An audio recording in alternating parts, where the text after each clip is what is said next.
Hello नमस्कार, welcome to inculcate learning. 76 class है हमारी, यानी कि 75 क्वेश्चन पेपर्स जो हैं वो हम डिस्कस कर चुके हैं। और जब तक आपका एग्जाम होगा जून का, तब तक हम 95 क्वेश्चन पेपर्स टोटल डिस्कस कर चुके होंगे, इंक्लूडिंग जो जनवरी में एग्जाम्स हुए थे वो वाले। ओके, सो पेपर 1 के लिए ये जो PYQs हैं ये रामबाण इलाज है आपके लिए। इट्स लाइक इनको तो बिल्कुल घोट के पी जाओ वाली सिचुएशन है कि इनको कर लो। ठीक है, अगर आपने ये 95 क्वेश्चन पेपर कर लिए ना आपके जून के एग्जाम तक, चाहे आप पहली बार दे रहे हो चाहे आप दूसरे कितनी भी बार एग्जाम दे रहे हो, ये आपका JRF निकाल सकते हैं। मोर देन 40 क्वेश्चंस आपके PYQs की वजह से ही ठीक होंगे, क्योंकि कई बार क्या होता है हम किसी टॉपिक को बहुत डीप में कर लेते हैं, किसी को बहुत ऊपर ऊपर से या छोड़ देते हैं, सो वो गड़बड़ हो जाती है कि हमारे क्वेश्चंस जो है वो ठीक नहीं बन पाते। ओके, अगर आप अभी खुद भी देखेंगे ना तो एक पेन पेपर लेके बैठना, इसको अटेम्प्ट करके देखना कि कौन कौन से क्वेश्चंस आपके ठीक हो रहे हैं ईमानदारी से। एंड उसके साइड में आप ये भी लिखना कि ये क्वेश्चन आपके लिए नया था या आपने नहीं पढ़ रखा था या क्या है। ओके, क्योंकि मेरे हिसाब से अगर आप ये सोचें कि बहुत मोटे मोटे तौर पे कि अच्छा ये क्वेश्चन भी नहीं सुन रखा था, तो भी 40 क्वेश्चंस मिनिमम आपके ऐसे आपको मिल जाएंगे जो आपको पढ़ा रखे हैं, PYQs में आए हुए हैं, सुन रखे हैं। ओके, सो वो चीजें आपको अगर आ गई तो आपका आराम से JRF निकल जाएगा जी। ओके, सो 3 सितंबर 2024 का ये पेपर है। शिफ्ट 1 में पेपर हुआ था। Human rights and duties, commerce, ये वाले पेपर शिफ्ट 1 में हुए थे, तो इन सब का सेम ही ये पेपर 1 था। ओके, फिर 50 क्वेश्चंस आपको देखने को मिलेंगे। मैं 45 तक सोल्व करवाती हूँ, बाकी बचे हुए 5 क्वेश्चंस जो हैं वो आप खुद सोल्व कीजिए कॉम्प्रीहेंशन की, क्योंकि आपको पढ़ना है और उसको सोल्व करना है, वो उसमें मैं क्या ही समझाऊं वाली situation. Okay, so this is presented by me Raveena. Videos informative लगे तो इनकलकेट लर्निंग को लाइक शेयर सब्सक्राइब कीजिएगा। मुझे बताइएगा कि कितने क्वेश्चंस आपके ठीक हुए और कितने क्वेश्चंस आपको नहीं आते थे, या फिर वो क्वेश्चंस आपने PYQs में नहीं किए थे। ओके, चलिए जी। सो एक आपके सामने दे रखा है डाटा इंटरप्रिटेशन का क्वेश्चन, जिसमें उन्होंने एक टेबल शो कर रखी है। नंबर ऑफ पीपल जो है वो शो कर रखे हैं लाख में, लैक्स में। तो 5 डिफरेंट सिटीज ABCDE, उसमें 3 ग्रुप्स बना रखे हैं और उनका रेशियो दे रखा है। ये उनकी टोटल पॉपुलेशन है, मान लो टोटल इन द सेंस इतने नंबर ऑफ पीपल। तो A सिटी में, B सिटी में, C, D, E ऐसे सिटीज में ये लोग हैं।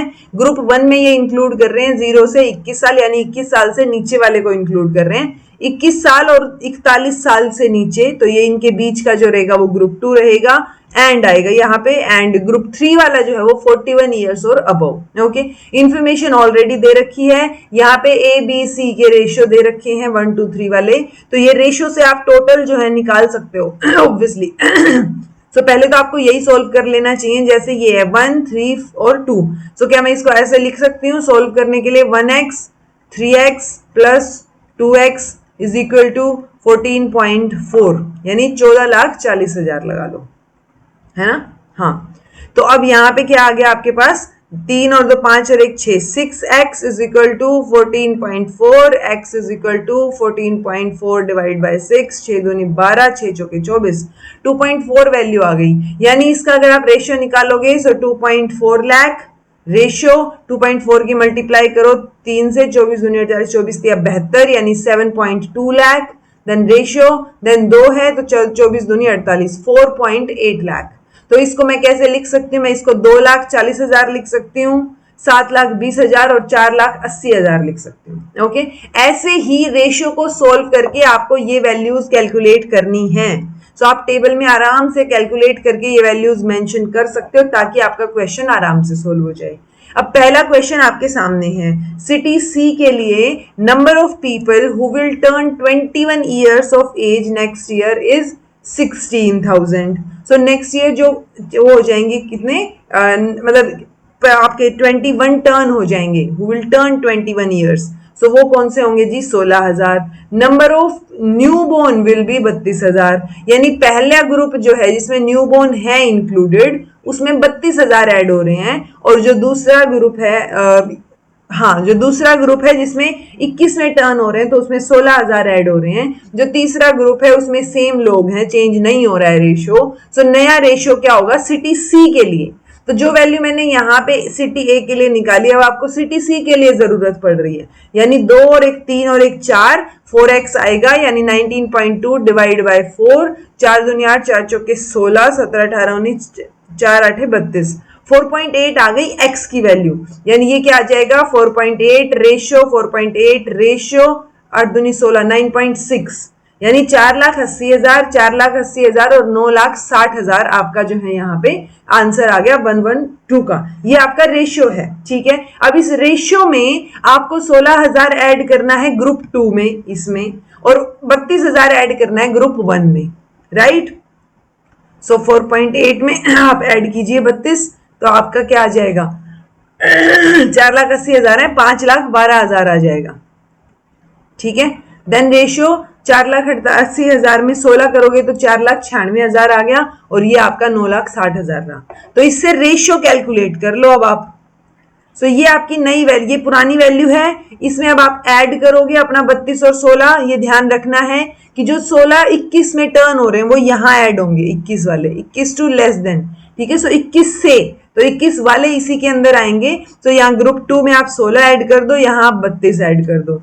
आपके नया रेशियो ये आना चाहिए टेक्निकली, ये 512 496 960, इसको कट आउट करोगे तो 32 31 60 आना चाहिए। अब मुझे नहीं पता, यहाँ ऑप्शन में नहीं दे रखा है, 31 32 तो दे रखा है, बट आंसर हमारा 31 31 60 इन्होंने ऑफिशियल आंसर की में दे रखा है। मैं इस क्वेश्चन को कई बार सोल्व कर चुकी हूँ, मेरे हिसाब से तो आंसर जो है वो 32 31 आना चाहिए, लेकिन आंसर में है नहीं ऐसा कोई ऑप्शन, राइट। बट दूसरे नंबर पे ये 31 और 60 ये मैच हो रहे हैं अपने, तो ऑप्शन ए के साथ आप जा सकते हो, ठीक है। अब मुझे ये बताना कि क्या मैं कहीं गड़बड़ कर रही हूँ इस क्वेश्चन को पढ़ने में, या आपका आंसर 31 31 60 आ रहा है नहीं आ रहा है, वो मुझे आप बताओगे। ओके, तो सिर्फ ये एक इकलौता क्वेश्चन है पूरे पेपर में जिसमें मुझे भी गड़बड़ लगी, बट ऑलरेडी इसका पेपर हो चुका है और ऑफिशियल आंसर की में ये आंसर है, और क्या बोलते हैं इसको, क्योंकि और कहीं ऑप्शन है नहीं 31 31 60 के अलावा। ये 31 32 तो ऑब्वियसली गलत है, ग्रुप 2 में नहीं हो रही हैं वो चीजें। सो बाकी तो ऑप्शंस गड़बड़ हैं, तो मुझे फर्स्ट आंसर लग रहा है जी, मतलब फर्स्ट के साथ ही जाएंगे हम, क्योंकि अपने दो चीजें मैच हो रही हैं। सो ये आंसर इन्होंने दे रखा है। तो अब आप मुझे बताना मैं कहीं गड़बड़ कर रही हूँ या नहीं कर रही हूँ, या मैंने जो निकाला है वो सही निकाला है या कुछ गड़बड़ है। ओके, चलो next question. Difference between total number of people in age group 2 of city A B together. So city A B में देखो, अभी आपको ये कैलकुलेट करने पड़ेंगे जो मैंने यहाँ कैलकुलेट कर रखे हैं, क्योंकि देखो सिटी ए बी में सेकंड वाला ग्रुप, यानी इसको और इसको ऐड किया जा रहा है, ठीक है। देन आपसे बोला सिटी सी और ई में थर्ड वाला, सिटी सी और ई में ये थर्ड। तो बेसिकली इन दोनों को ऐड करो, 9,60,000 2,40,000, यहाँ से 7,20,000 और 6 लाख को ऐड, हाँ 6 लाख को ऐड करो, तो आपके पास क्या आएगा, उसका डिफरेंस निकालना है, ठीक है। सो इनमें से सब्ट्रैक्ट कर दो। सो टेक्निकली ये आएगा 720 प्लस 6 960 प्लस 240, इनको प्लस करके यहाँ ये सब्ट्रैक्ट कर दिया, आंसर आपका 1,20,000 यानी 1.2 करके आंसर आ जाएगा, जो कि सेकेंड ऑप्शन है, ठीक है जी। चलो, number of people in age group 3 of city D. अब ये सिटी डी है, ग्रुप 3 है, एंड इज इतने percent more than the group 2 of city B. तो ये देखो ग्रुप 2 ऑफ सिटी बी और सिटी डी का थर्ड, सिटी डी का थर्ड, यानी 6,40,000 और 6 लाख, तो डिफरेंस कितना है 40,000 का है। तो ये बोल रहे हैं इतना ज्यादा है, इतना परसेंटेज ज्यादा, तो 40,000 ज्यादा है किससे, 6 लाख से। 3 4 5 मल्टीप्लाई बाई 100, 2 0 से 2 0 कट, 3 0 से 3 0 कट, 2 3 6, 2 दूनी 4 और 0, 20/3 आपका उत्तर आ गया। ये जो आपका सेकंड और थर्ड ऑप्शन है ये इस तरीके से लिखा हुआ है, यानी 6 चौके 24 और 1 25/4, और तीसरे ऑप्शन में क्या है 6 2/3, 6 3 18 और 2 20, 20/3, तो आंसर आपका थर्ड आ गया जी, ठीक है। सो बिल्कुल इजी जोड़ घटा जमा वाला क्वेश्चन है, गुना भाग वाला, और कुछ आपको करना है नहीं, तो ये आपका आंसर हो गया। Okay, next, number of people of age group 1 is more than 4 lakh is exactly. तो ग्रुप 1 में अब आपको देखना है 4 लाख से एग्जैक्टली 4 लाख से ज्यादा, 4 लाख नहीं पूछा, 4 लाख से ज्यादा पूछा है, तो दो सिटीज हैं ऐसे, ये देखो आपके पास, ये है आपका 4,80,000, ये 4,80,000, ये एग्जैक्ट 4 लाख है, 4 लाख से ज्यादा नहीं है। तो सिर्फ सी और डी सिटीज ही ऐसे हैं, दो ही सिटीज ऐसे हैं जिसमें ग्रुप 1 में मोर देन 4 lakhs हैं, ठीक है, ये रहे। नेक्स्ट है what is the ratio of the number of people of age group 1 of city A and D. ये आपका ए और ये आपका डी, ये ग्रुप 1, और ग्रुप 1 ही है सी और ई का, ये है आपका सी और ये है आपका ई, ठीक है, तो इनको ऐड करके रेशियो निकालना है आपको, तो आंसर 1:1 आएगा, क्योंकि ये देखो ये आपका है 2,40,000 ए और डी है ना, ये 480, देन आपका ये सी और आपका ई, सी डी बी, एक सेकेंड क्या था, रुको, ए डी और सी ई, सो ए और डी, ये ए और डी, और ये आपका सी और ये ई, तो सेम है जी ये, तो 1:1 आ जाएगा। Okay, next question. In computer networking, MAC addresses are unique to each device. Which of the following is the meaning of the term MAC? तो MAC की फुल फॉर्म पूछी है। MAC एड्रेस बहुत बार ये क्वेश्चन आ चुका है, MAC वर्ड भी बहुत बार आ चुका है, VIP टॉपिक्स में भी कई बार सोल्व करवाया था, तो ये सारी चीजें जो है वो ऑलरेडी आ चुकी हैं। MAC की फुल फॉर्म क्या रहेगी? Medium access card, media address command, modem addressing card, media access control. तो आंसर आपका 4th हो जाएगा जी। ओके, देन है कंप्यूटर के कंपोनेंट्स दे रखे हैं और description, arithmetic logic unit, control unit, pen drive, main memory. सारे वर्ड्स आपने सुन रखे होंगे, वीआईपी टॉपिक्स में भी करवा रखे हैं, पीवाईक्यूज में भी करवा रखे हैं। Okay, so ALU arithmetic logic unit, immediate access storage, then आपका carries out arithmetic and logical calculations, direct the input and output flow in the CPU, और आपका क्या है ये सेकेंडरी या फिर ऑफलाइन स्टोरेज। तो पेन ड्राइव तो एक ऑफलाइन स्टोरेज होती है ना, तो ये तो फॉर श्योर 4th आना चाहिए सी का, ठीक है, सो ये आपका एक ऑप्शन कट आउट हो गया। देन मेन मेमोरी में इमीडिएट स्टोरेज होती है, तो ये साउंड्स 1 है ना, 1। और आपका क्या है, कंट्रोल यूनिट की अगर आप बात करोगे, सो ये ठीक है, फर्स्ट आना चाहिए ना, फर्स्ट आंसर। ओके, सो आपका कंट्रोल यूनिट इनपुट और ये आउटपुट डायरेक्ट करेगा, अर्थमेटिक लॉजिक यूनिट जो है वो आउट, ये आपका अर्थमेटिकल और लॉजिकल कैलकुलेशंस को कैरी आउट करेगा। ठीक है जी, सो फर्स्ट आपका आंसर हो जाएगा, फर्स्ट का सेकंड, ये third, pen drive offline storage और main memory immediate access storage. Arrange the following terms in decreasing in intention. तो इंटेंशन एक्सटेंशन, इस बार मैं इसकी एक्स्ट्रा इन्फॉर्मेशन नहीं ऐड कर रही हूँ इस क्वेश्चन में, क्योंकि मैं बहुत सारे क्वेश्चन पेपर्स में ऐड कर चुकी हूँ, सेम चीज बता चुकी हूँ। इंटेंशन, एक्सटेंशन, कॉनोटेशन, डेनोटेशन, फिर डिक्रीजिंग इंटेंशन, डिक्रीजिंग कॉनोटेशन, वो सारी चीजें मैं बता चुकी हूँ। सो आपको इसमें कंफ्यूजन होना नहीं चाहिए। सो बेसबॉल प्लेयर, एथलीट, फील्डर और बॉल प्लेयर। सो अगर आप एक ओवरऑल देखें तो देखो सबसे बड़ा क्या रहेगा, एथलीट, एथलीट के अंदर फिर अपना क्या आ जाएगा, एक बॉल प्लेयर आना चाहिए, उस बॉल में फिर बेसबॉल आएगा और बेसबॉल में एक फील्डर आ जाएगा। सो आंसर आपका थर्ड हो जाएगा। ठीक है, सो ये क्या है, डिक्रीजिंग इंटेंशन के हिसाब से आपका आंसर हो गया। ये क्वेश्चन आपको नया लग सकता है, बट एक आधा क्वेश्चन तो डेफिनेटली ऐसा मिलेगा, तो उसमें आपको पैनिक करने की जरूरत है नहीं। Who among the following was the principal of Bengal national college. तो 1906 में जो एस्टेब्लिश हुआ, यहां से आपको पता हो बंगाल नेशनल कॉलेज 1906 में बना है, तो उसके प्रिंसिपल आपसे पूछा है, अरबिंदो घोष जो है इसका आंसर हो जाएगा। अब आपको ये इंफॉर्मेशन याद हो, What do people basically want to extract from communicated message? जो मैसेज कम्युनिकेट कर दिया है उससे लोग क्या एक्सट्रैक्ट करना चाह रहे हैं। तो जो मैसेज मैंने आपको कोई मैसेज दिया है, जो मैसेज कम्युनिकेट हो चुका है, तो आप उसमें से कुछ मतलब निकालने की कोशिश करेंगे ना कुछ तो मीनिंग ढूंढने की कोशिश करेंगे डिकोड करके। सो मीनिंग, आप मीनिंग एक्सट्रैक्ट करना चाह रहे हो। Identify correct statements about content analysis. तो कंटेंट एनालिसिस यानी कंटेंट को एनालाइज करना। So main use of content analysis has been in the examination of printed text and document. तो आप उस प्रिंटेड टेक्स्ट या डॉक्यूमेंट को क्या करना चाह रहे हो, एग्जामिन करना चाह रहे हो, देखना चाह रहे हो, एनालाइज करना चाह रहे हो, तो ठीक है। Content analysis lakhs transparency. नहीं, कंटेंट एनालिसिस जब आप कर रहे हो तो आप ऑब्वियसली एनालाइज कर रहे हो, तो ट्रांसपेरेंसी उसमें होगी, ना कि उल्टा। Okay, coding is crucial in content analysis. तो कंटेंट को एनालाइज करते टाइम कोडिंग डेफिनेटली इंपॉर्टेंट है। It is almost impossible to devise coding manuals that do not entail some interpretation on the part of coder. So obviously ऐसी नहीं मिलेंगी coding manual आपको जिसमें, क्योंकि आप कोडिंग कर रहे हो तो कोडर कुछ ना कुछ तो इंटरप्रिटेशन अपनी कोडिंग की देगा ना। So ऐसा नहीं है कि नहीं होगी उसके अंदर जो है, ऐसी कोई डिवाइस आपने बना दी। तो ये तीनों ऑप्शंस ठीक है जी, बी गलत है अपना बस। सो आंसर ACD आ जाएगा। Okay, The style that involves a student's tendency to take more time to respond on the accuracy of answers. तो बच्चा ज्यादा टाइम ले रहा है उस पे, तो यानी कुछ सोच समझ के आंसर कर रहा होगा. अगर मोटे मोटे तौर पे वो जल्दी आंसर कर दे तो सरफेस स्टाइल होता है, या बहुत बहुत जल्दी एकदम से आंसर करे, रिएक्ट करे तो इम्पल्सिव हो जाता.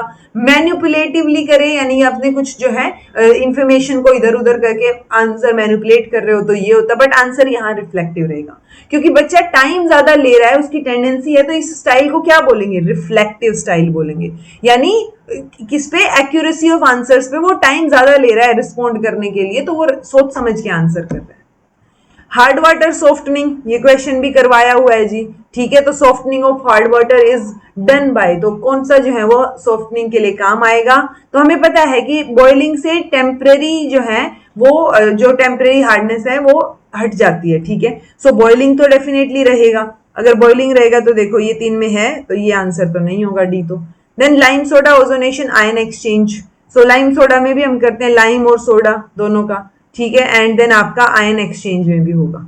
ओजोनेशन नहीं यूज होता. अगर आप धरती पे भी बात करोगे तो अर्थ पे नहीं यूज होगा कि हम ओजोनेशन करके और यूज कर रहे हैं, तो ये हमने बहुत कम देखा है इसको. तो ये डी ऑप्शन तो नहीं आएगा फॉर श्योर. डी नहीं आएगा तो आपके पास बीसीई और एबीसी बचा. सो बीसीई आयन एक्सचेंज तो फॉर श्योर होता ही है, तो बीसीई आपका आंसर रहेगा. जो ये लाइम वाला है उसको कैल्शियम हाइड्रोक्साइड और सोडा को सोडियम कार्बोनेट भी बोलते हैं, उनको आप हार्ड वाटर में ऐड करेंगे तो कैल्शियम और मैग्नीशियम के आयंस जो हैं वो प्रेसिपिटेट आउट होके बाहर आ जाएंगे. ओके, किसी भी कन्वेंशनल मीडिया में point of content production and point of consumption involves. तो ये क्या चीज होती है? ये मुझे पता नहीं क्यों लग रहा है मैंने कहीं ना कहीं एक बार आपको ये वर्ड बताया हुआ है, बट पीवाईक्यूज में मुझे मिला नहीं, मैंने सर्च किया. बट स्टिल नया क्वेश्चन आप इसको कंसीडर करोगे तो भी ये सेकंड क्वेश्चन होगा जो आपको ना आता हो. Okay, so conventional media, conventional is like TV हो गया या न्यूज़पेपर्स हो गए. तो ऐसा तो नहीं है ना न्यूज़पेपर प्रिंट होते ही आपके पास आ गया, नहीं, एक टाइम बीच में जाएगा. तो वो जो गैप जा रहा है, जो टेम्पररी लेवल पे एक सेपरेशन आप देख रहे हो कि अगर आप टीवी देख रहे हो, टीवी पे न्यूज आ रही है, कई एक आधी बार होती है लाइव चीजें, अदरवाइज मेजरली जब आप देखोगे तो जो पॉइंट ऑफ प्रोडक्शन है, मान लो आप कोई सीरियल देख रहे हो, वो ऑलरेडी रिकॉर्ड हो चुका होता है, फिर वो आपको देखते हो कब, तो वो बीच में जो टाइम गैप आया है उसको ही हम क्या बोल रहे हैं? टेम्पोरल सेपरेशन बोल रहे हैं. तो कन्वेंशनल मीडिया में टेम्पोरल सेपरेशन आपको देखने को मिलता है. ओके, चलिए, based on the following which of the following statements is true. तो एक सीडी है, उसमें 12 म्यूजिक ट्रैक्स हैं जिनकी लेंथ मिनट में दे रखी है, यानी 3 मिनट, 7 मिनट, 4 मिनट, 3 मिनट, तो ऐसे करके 12 ट्रैक्स हैं. हर एक मिनट जो है म्यूजिक की उसको 12 MB की स्टोरेज चाहिए. यानी ये 3 MB का है तो 12 दूनी 24, 12 3 36 MB की स्टोरेज इस गाने के लिए चाहिए. ऐसे ही ये 7 का है तो 12 7 84 MB चाहिए. 4 का है तो 12 चौके 48 MB चाहिए. देन ये आपका 3 तो 12 12 3 36. देन 5 12 पंजे 60, 12 छिकी 72, 12 चौके 48, 12 पंजे 60, 12 चौके 48. देन आपका 12 7 84, 12 8 96 और 96. अगर आप इन सारी MB को जोड़ दोगे तो कितना आएगा? तो ये आंसर आपका क्या आएगा? आपको चाहिए 768 MB मेमोरी इन 12 ट्रैक्स को मतलब इन 12 ट्रैक्स को ऐड करने के लिए. वो इतनी मेमोरी यूज में है. सो थर्ड आंसर रहेगा आपका. ठीक है, 512 नहीं होगा, 1 GB नहीं होगा, ये गलत हो गए. If the tracks are to be stored in MP3 format then each music track will be reduced in by size 90% storage that the 12 tracks would require. तो आप 90% से इसको डिक्रीज भी कर देंगे. ये बोल रहा है विल रिड्यूस ईच ट्रैक, हर एक ट्रैक 90% से रिड्यूस होगा, तो ओवरऑल भी 90% से रिड्यूस करके देख सकते हैं. तो ये भी गलत है जी. ओके, आंसर थर्ड होगा. Abhay's mind is a cave deep dark full of bats. तो अभय के माइंड की बात हो रही है, यानी अभय के माइंड को कंपेयर किया जा रहा है. तो एनालॉजी तो ये है. So it contains analogical statement, it is valid and sound argument. अच्छा, आप ये देखो ना, यहाँ पे सिर्फ एक ही लाइन की बात हुई है, यहाँ पे सिर्फ एनालॉजी है, कोई आर्ग्यूमेंट तो हुआ ही नहीं है. तो उसको साउंड अनसाउंड वो बात तो बाद में आएगी, कोई आर्ग्यूमेंट ही नहीं है यहाँ. तो ये एनालॉजी है जी सिर्फ. सो आंसर थर्ड रहेगा. इजी था ये बिल्कुल. Sharpness of the peak of a statistical distribution is represented to. ये बिल्कुल बेसिक स्टैट का क्वेश्चन है, इस तरीके के क्वेश्चन आ रहे थे, इसीलिए मैंने आपको 10 बेसिक स्टैट की क्लासेस करवाई थी कि ये बिल्कुल मोटे मोटे तौर पे चीजें हैं, कॉन्सेप्चुअल क्वेश्चन यहां से आ सकता है, दैट्स इट। सो वहीं से ये क्वेश्चन है, अगर आपने वो 10 क्लासेस देखी होंगी तो बहुत बेसिक है। सो ये क्या बात कर रहा है, शार्पनेस की बात कर रहा है। इट्स लाइक ये नॉर्मल कर्व होता है, तो ये शार्प कितना रहेगा, तो शार्पनेस में या फ्लैट में हम कर्टोसिस की बात करते हैं जी। अगर आप लेफ्ट और राइट की बात करोगे कि सिमेट्री नहीं है, ठीक है, तो वो आपका क्या हो जाएगा, स्क्यूनेस हो जाएगा। बट जब आप शार्पनेस की बात करते हो, सो दैट इज लेप्टोकर्टिक और प्लैटिकर्टिक आ जाएगा। सो लेप्टोकर्टिक की बात हो रही है यहाँ, शार्पनेस ऑफ द पीक जितना ज्यादा होगा वो लेप्टो, कम है तो वो आपका क्या हो जाएगा, प्लैटिकर्टिक। तो आंसर आपका क्या रहेगा, कर्टोसिस रहेगा। मीन और मीडियन हम सेंट्रल ऑफ टेंडेंसी में यूज करते हैं, मीन मीडियन मोड वो सेंट्रल टेंडेंसी जो है उसके लिए मेजर करने के लिए यूज होता है। If a person travels in a car at a speed of 36 kilometre per hour, तो वो अपनी डेस्टिनेशन पे टाइम पे पहुंचता है। ही covers half the journey in 4/5 time, तो यानी टोटल टाइम जितना है उसके चौथे भाग में ही उसने आधी जर्नी कवर कर ली, फिर 1/5 टाइम में वो बाकी की जर्नी कवर कर रहा है, ठीक है। सो ये बोल रहा है कि what should be his speed for the remaining part, तो बचे हुए पार्ट के लिए क्या स्पीड होनी चाहिए उसकी, ठीक है, ताकि वो टाइम पे पहुंच जाए। ओके जी, तो ये आप सोल्व करके देख सकते हो। ये रहा इसका कैलकुलेशन। टोटल डी मान लो, हमने डिस्टेंस मान लिया। सो डी अगर टाइम, टोटल टाइम कितना लगेगा, d/36, सिंपल मैथमेटिकल फॉर्मूला अपना। पहले हाफ पे जो टाइम लगा है वो 4/5 ऑफ टी लगा है, टोटल टाइम टी था अपना। बचे हुए पार्ट के लिए क्या हो जाएगा, जो टोटल है उसमें से आप ये t1 माइनस कर दो, ठीक है, t माइनस t1। सो अपने पास रिमेनिंग पार्ट के लिए t2 टाइम आ जाएगा, तो जो कि है d/180। सो डिस्टेंस जो है वो for the remaining half is d/2, distance उतना ही बचा हुआ है। तो स्पीड क्या हो जाएगी, स्पीड यहां से आपकी 90 किलोमीटर पर आवर हो जाएगी। ओके, यानी ही कवर्स हाफ द जर्नी, आधी जर्नी तो कर ली ना उसने कवर, बची हुई आधी तो है। सो d/2 उसने कवर की है 4/5 टाइम में, ठीक है। तो answer C. In what time will a sum of money double itself at the rate of 12.5? So ये हमने यूजुअली वो पढ़ा है ना, amount is equal to simple interest के केस में amount is equal to principal plus simple interest. Simple interest का formula PRT/100। ये बोल रहे हैं जो ये अमाउंट है ये डबल हो जाए, यानी ये 2p हो जाए प्रिंसिपल का। सो ये यहां से आप सोल्व करोगे तो ये 2p माइनस p आ गया, ये p से p कैंसिल हो गया। सो RT/100 इज इक्वल टू 1 हो गया। सो RT इज इक्वल टू 100 हो गया। टाइम निकालना है, रेट हमें दे रखा है, तो 100/12.5 हो गया। इसको डिवाइड करके बताओ, आंसर आपका 8 आ जाएगा। Okay, 8 years. चलो, if a student gets a part-time job in an architect's office and applies what was learnt in geometry class to help the architect analyze a spatial problem that is quite different from any problem the student encountered in geometry class. So वो different है problem से, but वो use कर रहा है थोड़ी बहुत information वहां से। सो ये नियर ट्रांसफर है, फॉरवर्ड रीचिंग ट्रांसफर है, रीचिंग या टीचिंग जो भी हो, लो रोड ट्रांसफर, फार ट्रांसफर। तो ये फार ट्रांसफर है जी, क्योंकि वो चीज एग्जैक्टली सेम वैसी पढ़ाई नहीं गई है, इट इज क्वाइट डिफरेंट जो आपकी ज्योमेट्री क्लास में पढ़ाया गया है, बट स्टिल आप थोड़ी सी इंफॉर्मेशन यूज करने की कोशिश कर रहे हो। सो ये फार ट्रांसफर में आ जाएगा। Okay, most recommendation of Calcutta university commission were influenced by, so ये नया क्वेश्चन हो सकता है, अगेन आपके लिए तीसरा क्वेश्चन आया है या अब तक ये Hunter commission, Woods dispatch, Haldane commission और Indian universities commission. So Calcutta commission की जो मोस्टली रिकमेंडेशंस थी वो हेल्डेन कमीशन से जो है वो प्रभावित थी। ये नया क्वेश्चन है। हेल्डेन कमीशन जो है वो 1910 से 1913 तक यूनिवर्सिटी ऑफ लंदन के लिए बिठाया गया था। तो वहां पे जो उन्होंने रिकमेंडेशन थी वहां से थोड़ा सा रिफ्लेक्ट बैक जो है वो आपको इन्फ्लुएंस्ड जो है कैलकाटा यूनिवर्सिटी कमीशन दिखेगा। ये कौन सा कमीशन है, ये सैडलर कमीशन है 1917 वाला।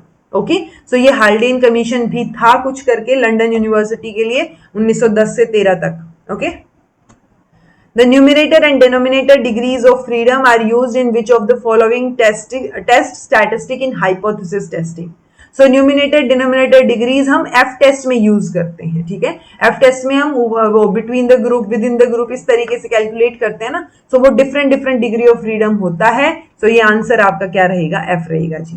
न्यूमिनेटर डिनोमिनेटर देख के भी आप थोड़ा अंदाजा लगा सकते थे कि उस ऐसी कोई बात हम एफ वाले में ही करते हैं। So due to over fertilisation of lakes quality of fish produce, तो क्या होगी, चेंज नहीं होगी, इंपेयर हो जाएगी, इंपोर्व्स होगी, इंप्रूव आएगा, इंप्रूव्स, या फिर फर्स्ट इंप्रूव्स देन इंपेयर्स, तो नहीं, इंपेयर होगी जी जब ओवर फर्टिलाइजेशन हो गया है, ठीक है। तो ओवर फर्टिलाइजेशन मतलब वहां पे और ज्यादा चीजें उग गई हैं, ओके।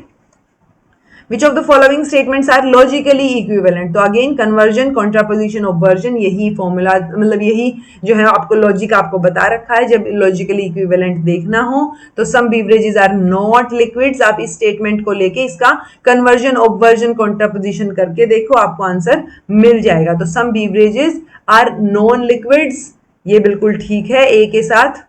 अगर आपको ये भी आइडिया होता तो आपका आंसर ए सी डी हो जाता, ओके। ये देखो सम आर नोट, ये सम is S is non P, तो ये ऑब्वर्जन है, ऑब्वर्जन सबका पॉसिबल है।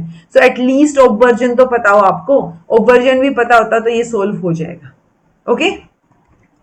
Quantitative research would be mainly concern with, quantity की बात हो रही है तो मेजरमेंट तो फॉर श्योर आएगी, राइट। देन रेप्लीकेशन भी आएगा, कॉन्टेक्स्ट नहीं आएगा क्योंकि कॉन्टेक्स्ट क्वालिटी के संदर्भ में आ जाती हैं चीजें। सो ए, बी और डी जो है वो हमारा आंसर हो जाएगा, ठीक है। कॉन्टेक्स्ट नहीं होगा, ये बात याद रखिए। मेजरमेंट हमेशा क्वांटिटी से रिलेट करता है, आप उसी को रेप्लिकेट करने की कोशिश करते हो।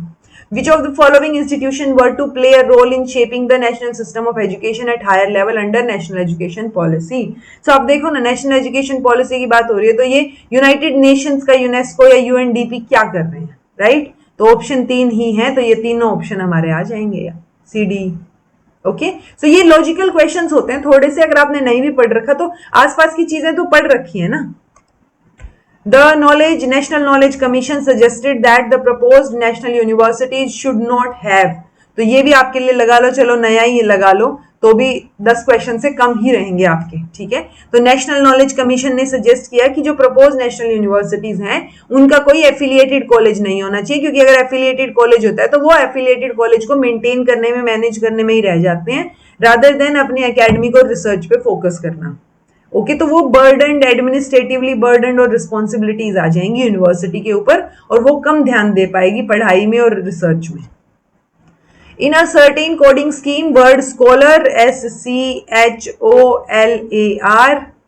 देन आपका EPQR S के बाद T, ABCD को छोड़ के E, H, ABCDEFGH, I और J छोड़ के K, O, PQRST, JKLMNO, PQR, तो आंसर S। तो देखो ए यहाँ पे कुछ नहीं स्किप किया, यहाँ एक स्किप किया, 2 स्किप किए, 3 स्किप किए, ऐसा कुछ पैटर्न नजर आ रहा है। सो ग्रीन है, G के बाद ABCDEFGH, G के बाद H, तो यहां से ही आपको आइडिया हो जाना चाहिए था, पूरा तो सोल्व करने की जरूरत भी नहीं है, okay. In early stages of development broadcast media were marked by, तो अर्ली स्टेजेस ऑफ डेवलपमेंट की जब हम बात करते हैं तो जो ब्रॉडकास्ट मीडिया था वो पॉजिटिव कम्युनिकेशन था, negative communication, one way, two way. So one way broadcast media majorly आज भी टू वे नहीं माना जाता, ऑल्दो सोशल मीडिया में फिर भी टू वे हो जाता है कि आप जवाब दे देते हो, बट स्टिल वन वे ही माना जाता है जो ब्रॉडकास्ट मीडिया है, यानी टीवी हो गया, रेडियो हो गया। सो वो वन वे कम्युनिकेशन के लिए है चीजें, ओके। आईसीटी टूल्स और एग्जांपल्स दे रखे हैं, learning management system, virtual reality, video conferencing तो जूम पे होती है ना, ठीक है, और लर्निंग मैनेजमेंट सिस्टम कैनवास है। तो अगर इतना भी आपको पता हो, क्योंकि लर्निंग मैनेजमेंट सिस्टम तो हमने बहुत कर रखे हैं, राइट, तो यहीं से आपका क्वेश्चन सोल्व हो जाता, ओके। अब आप ये याद रख सकते हो, ये जो पॉडकास्ट है इसमें ऑडासिटी और वर्चुअल रियलिटी में वर्बेला। Which of the following is an example of positive transfer of learning? Mastering algebra helps in understanding calculus, या फिर learning to play piano makes it more difficult to learn the violin, नहीं। Knowing how to drive a car makes it harder to learn, hard बना रहे हो तो positive कैसे हुआ? Learning to speak French hindrance create कर रही है तो obviously नहीं, तो hindrance, harder, difficult, ये word तो negative side ले जा रहे हैं ना, तो आंसर फर्स्ट हो गया। Let L and M be the sum and average of 4 consecutive odd numbers A, B, C, D. P और Q जो है वो sum and averages of 3 consecutive even numbers X, Y, Z. So ये यहाँ से आपको M कैलकुलेट करना है। So देखो L और M L जो है वो सम है, यानी कि A, B, C, D 4 consecutive odd number है। तो आप देखो ना, अगर ओड नंबर 1 है तो उसके बाद 3, 7, तो यानी कि उसमें प्लस होती जाएंगी कुछ चीजें। ओके, सो ओड पहले आप क्या कर रहे हो, मतलब एक अगर ए है तो दूसरा ए प्लस 2 हो जाएगा, देन ए प्लस 4 हो जाएगा, देन ए प्लस 6 7 8 9 7 7 हो जाएगा ना, 7 8 हो, सही बोल रही हूँ ना? एग्जाम्पल लेके देख लो, 1 3 5 7, तो देखो 1 2 और ये 5 5 हो गया, 4 और 1 5, ठीक है। इसकी वैल्यू 1 ही लगा के चलते हैं हम, 1 1 1, देन इसकी भी 1 होगी, तो 7 नहीं 6 आना चाहिए ना यहाँ, तो 6, यानी 2 4 6 8 ऐसे प्लस करते जाओ। ओके, सो हम यहाँ से क्या कर सकते हैं, ए प्लस 2 ए प्लस 4 ए प्लस 6, सो ये मेरे कॉन्जिक्यूटिव नंबर्स आ गए, ये वैल्यू मेरी एल की आ गई, ठीक है। अब एल की वैल्यू क्या है, 1 2 3 4, 4a प्लस 6 4 10 और 2 12, ये मेरी एल की वैल्यू आ गई। एम की वैल्यू क्या आ जाएगी, 4a plus 12 divide by 4, right, क्योंकि 4 नंबर्स हैं, m is equal to a plus 3, ये दो वैल्यूज आ गई। सेम ये अप्लाई होएगा आपका p और q वाले पे, p जो है वो सम है किसका, x y z का, तो ऐसे ही हम उसको कैलकुलेट करेंगे।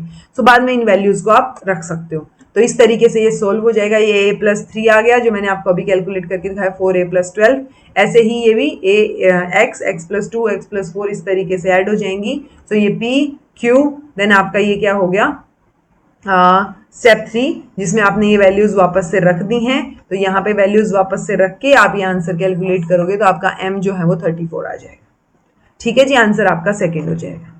A symbol that represents an idea or thought in non-verbal communication is referred to. So non-verbal communication में आप एक symbol की बात कर रहे हो जो एक idea को represent कर रहा है, thought को represent कर रहा है, तो symbolic way में अगर आप बात कर रहे हो तो abstract है चीजें, abstract symbol होगा, वो आप सोच रहे हो उस चीज को, ओके, जो आपके आइडिया या थॉट को रिप्रेजेंट कर रहा है। I have read that one aspirin taken every day reduces the risk of heart attack, तो why not take 2, और डबल प्रोटेक्शन हो जाएगी। तो ये तो मतलब गड़बड़ है ना, ये तो इनफॉर्म, ये फैलेसी है, गड़बड़ है। कौन सी है कि आपने क्या किया, कंपोजिशन बढ़ा दी उसकी, तो यहाँ डिवीजन वाला तो कंफ्यूजन है ही नहीं क्रिएट करने को, तो फैलेसी ऑफ कंपोजिशन आपका आंसर हो जाएगा, right. Hydrochlorofluorocarbons replacement for hydrofluorocarbons have to be phased out completely, तो किस साल तक हमें फेज आउट करनी है, 2030 तक फेज आउट करनी है जी।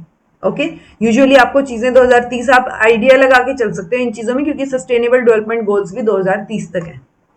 According to classical Indian school of logic, the statement, Nyaya एक स्टेटमेंट है, fire is cold because it is a substance. तो ये क्वेश्चन मतलब ऐसे विद एग्जाम्पल करवा रखा है, आपको कई बार करवा रखा है।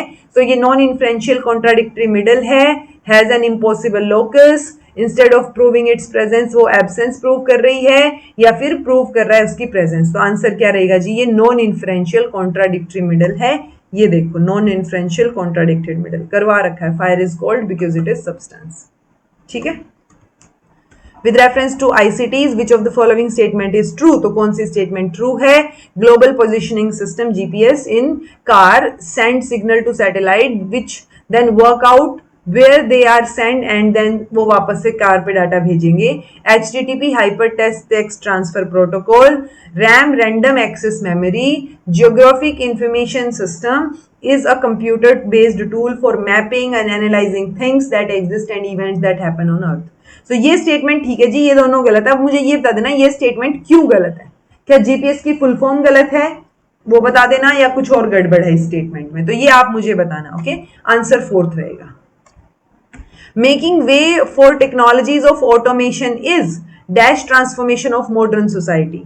तो आप टेक्नोलॉजीज को ऑटोमेटिक बना रहे हो, ऑटोमेटिक हो रही है ना चीजें, तो साइबरनेशन ट्रांसफॉर्मेशन है, mechanical transformation, political transformation, artificial transformation, नाम से ही पता चल रहा है, कोई और ऑप्शन फिट बैठ ही नहीं रहा है कि मॉडर्न सोसाइटी को आप मैकेनिकली ट्रांसफर कर रहे हो, नहीं, पॉलिटिकली नहीं, artificially okay, but cyber nation वाला ज्यादा फिट बैठ रहा है।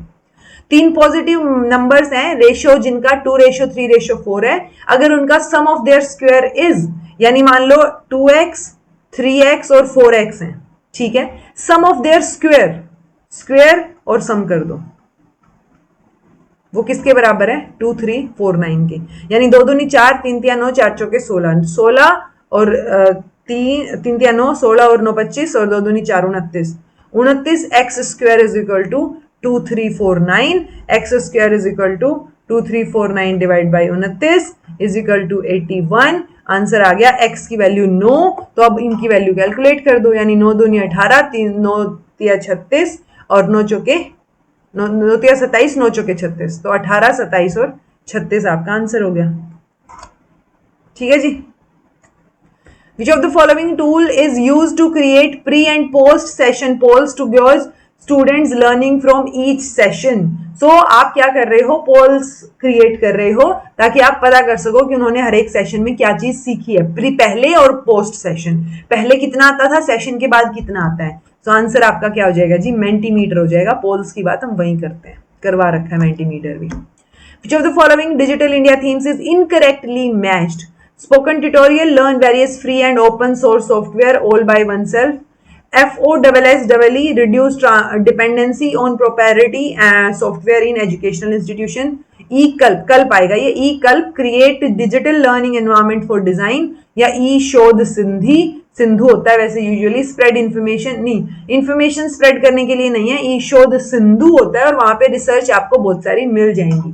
तो ये बाकी तीन ठीक है जी, ये गलत है, तो आंसर फोर्थ रहेगा। और ये E-Shodh Sindhu, सिंधु पढ़ा है, सिंधी नहीं होता है पहली बात तो। ओके, सो ये यहाँ पे एक डिजिटल प्लेटफॉर्म है जो इंडियन मिनिस्ट्री ऑफ एजुकेशन ने क्रिएट किया है ताकि जितने भी स्कॉलरली रिसर्च रिसोर्सेज आर्टिकल्स हैं वो आपको प्राइमरीली मिल सके।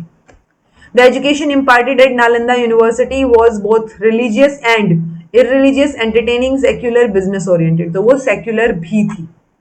Okay, criteria of credibility in qualitative research is equivalent quantitative में किस क्राइटेरिया? तो क्रेडिबिलिटी, आप विश्वसनीयता देख रहे हो कि आपका क्रेडिबिलिटी मतलब वो चीजें ठीक हुई हैं या नहीं। ओके, रिलायबिलिटी हमारा रिलेट करेगा डिपेंडेबिलिटी से, ये हम ऑलरेडी कर चुके हैं, एक बार क्वेश्चन आया हुआ है, अभी रिसेंट की क्लासेस में था। तो क्वांटिटेटिव में आपका ये क्या बोलते हैं, क्वांटिटेटिव में पूछा है ना, तो क्वांटिटेटिव में डिपेंडेबिलिटी और क्वालिटेटिव में रिलायबिलिटी, इस तरीके से हमने पढ़ा था, ये पढ़ा था ना। ठीक है, ये दोनों हमने पढ़े थे, रिलायबिलिटी और डिपेंडेबिलिटी का। और ये क्रेडिबिलिटी है तो ये इंटरनल वैलिडिटी रहेगा आपका, कि आपने कितनी ऑथेंटिक है इंफॉर्मेशन। ओके, अगर आपका जनरलाइजेशन से रिलेटेड आता तो आपका यहाँ पे क्या हो जाता है, एक्सटर्नल हो जाता है। International solar alliance is the alliance of countries most of which lie so between अपना ये ट्रॉपिक ऑफ कैंसर और ट्रॉपिक ऑफ कैप्रिकॉन। ठीक है, तो आंसर फोर्थ हो जाएगा। मोस्टली कंट्रीज यहां लाई करते हैं, बट ऐसा नहीं है कि सिर्फ यही कंट्रीज हिस्सा बन सकते हैं। अब तो हमने सब सारे यूनाइटेड नेशन के कंट्रीज को ऑफर कर रखा है कि आ जाओ हिस्सा बनो। बायोमास एक कार्बन साइकिल न्यूट्रल फ्यूल है, सही बात है। Significantly higher calorific value than coal, can be converted in solid liquid gaseous fuels, can be converted into producer gas, can not be obtained from energy crops. तो नहीं जी, energy crop से भी आप ले सकते हो और कैलोरीफिक वैल्यू कम होती है। ठीक है, हायर नहीं होती, कोल से कम होती है। तो ACD आपका आंसर होगा। बाकी तीन इंफॉर्मेशन ठीक है बायोमास से रिलेटेड। ये आपका क्या है, कॉम्प्रीहेंशन है। इस कॉम्प्रीहेंशन को आराम से पढ़ो, देखो और एक बार आंसर करने की कोशिश करो। फर्स्ट का आंसर इसका थर्ड रहेगा। 47th question, stop the video, read the comprehension and try to answer. Answer रहेगा first. 48th question, video stop करके पढ़िए, आंसर रहेगा fourth. For a good leader, it is imperative to have answer second. Then ये 50th question, video को stop करके आप देखिए कितने क्वेश्चन ठीक हुए हैं, आंसर इसका थर्ड रहेगा। ओके, तो 50 में से कितने क्वेश्चन ठीक हुए, मतलब आपको मोटे मोटे तौर पे भी चीजें पता ना तो भी क्वेश्चन सोल्व हो जाते। सो वो कुछ एक क्वेश्चन होते हैं, मैंने 40 तो बहुत मिनिमम बोले हैं कि 10 क्वेश्चन आपके इधर उधर से आ गए कहीं से, 10 भी बहुत ज्यादा है। बच्चों के 40 से ऊपर ही ठीक होते हैं, 45 तक भी ठीक हो सकते हैं, इसमें कोई दिक्कत वाली बात है नहीं। ओके, तो आप ध्यान से करेंगे, फोकस के साथ। PYQ आपने प्रैक्टिस कर रखे होंगे तो चीजें होंगी। मुझे बताइएगा कितने क्वेश्चंस ठीक हुए। This was all about today. Thank you so much for watching. Be happy, keep smiling, subscribe to inculcate learning because it is absolutely free. Be consistent in your efforts because consistency is the only key to success. So take care, see you in next class.